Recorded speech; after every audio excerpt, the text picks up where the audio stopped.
Luka Doncic plays and scores 27 points as the Lakers rout the Hawks. Luka Doncic and LeBron James were listed as questionable for the Lakers' second of back-to-back games Tuesday night against the Atlanta Hawks. Doncic because of left groin soreness, James because of left foot joint arthritis and right sciatica. Also, checking the stat sheet before the game, the Lakers were listed as one of the worst three-point shooting teams and one of the worst defensive shooting percentage teams in the league. Well, Doncic and James played and the Lakers shot lights out from three-point range and were solid across the board on defense while building a 32-point lead in the third quarter and rolling over the Hawks 141-116 at Crypto.com Arena. We didn't expect him, James, to be able to play. I mean, that's just the nature of a 41-year-old body who plays heavy minutes. And he just said, I'm going to try to do everything I can, do my normal routine if I'm able to go. And same thing with Luka. Lakers coach JJ Redick said. So, both those guys I thought just completely led the group tonight, and it was evident. 22 assists between them. Obviously they made some shots too, but I just thought they did a great job of leading the group. Doncic felt soreness in his groin when the Lakers played at Sacramento on Monday night and was unsure about playing Tuesday. But he played and delivered 27 points, 12 assists, and 5 rebounds. For me, I want to play, Doncic said. So, obviously I wasn't feeling 100%, but in my head, I always want to play. After playing 33 minutes and 17 seconds, Doncic was asked how he was feeling physically. It's a little bit worse than yesterday, he said, but I'll be fine. James didn't play in the second game of a back-to-back game last week at New Orleans and San Antonio, and said he will be listed as TBD, to be determined, in such scenarios. But James played against the Hawks and nearly produced a triple-double with 31 points, 10 assists, and 9 rebounds.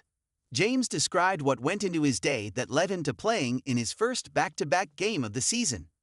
Woke up, got in the cold tub. I got in the cold tub in the hyperbaric chamber, he said. After the hyperbaric chamber, I took a nap.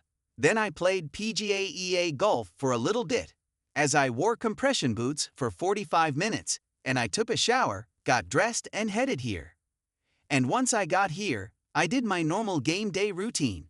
Activation, treatment, rehabbing, stretching, lifting, mentally, doing everything while I watched TPG on the TV.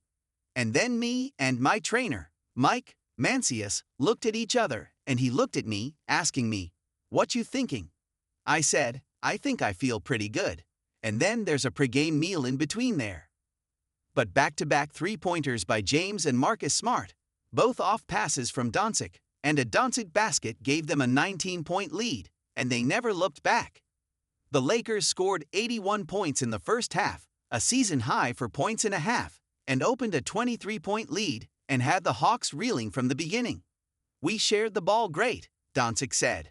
We knocked down shots, so it was very fun out there. Rui Hachimura had missed the previous 7 games with a right calf strain but was back in action against the Hawks. He had 7 points and 2 rebounds in 18 minutes. The Lakers signed guard Kobe Bufkin to a 10-day contract Tuesday.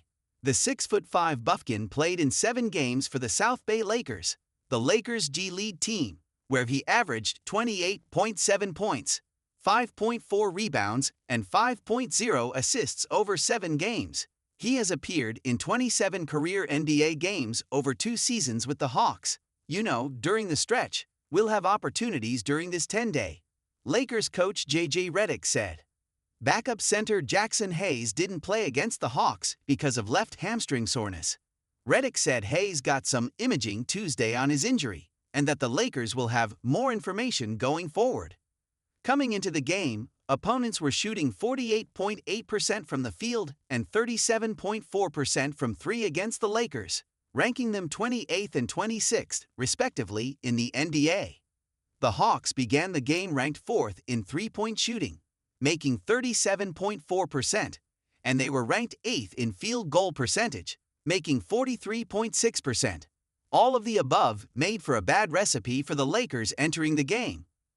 But when the game started, none of that mattered to the Lakers, who held the Hawks to 45% shooting and 28.3% from three-point range.